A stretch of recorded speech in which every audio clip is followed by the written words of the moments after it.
So on this segment, I want to talk about when an annuity might fit into your portfolio. And I want to talk about the three different buckets of money. I know a lot of people will use this analogy, but what I want to do is in the first bucket, what we're going to call this is your liquid bucket.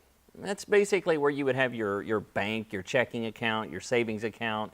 You would also have money market or CDs, things that are very liquid, easy to get to, easy to pull money out of.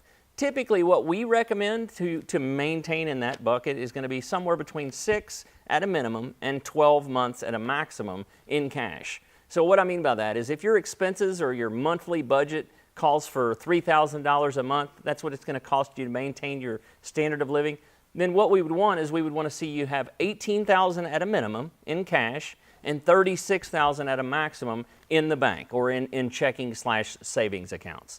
In the next bucket, what we're going to call is this is our growth bucket.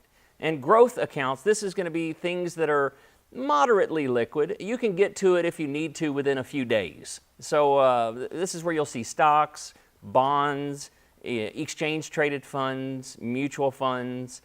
This is going to be anything that is going up and down with the market. And hopefully it's getting you some pretty decent gains, especially here recently.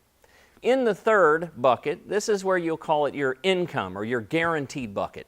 Now, in this bucket, this is where you're going to have your safer investments. These are things that are going to have some guaranteed income or some strategies that aren't really going to fluctuate when the market's going up and down. Annuities, fixed annuities, or indexed annuities. You can also, in the income bucket, this is where you'll have your pension or your Social Security.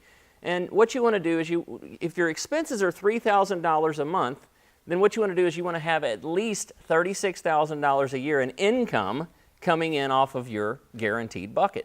Now, if you have this in place, what that'll allow you to do is it'll allow you to go out and take some risk with that growth bucket.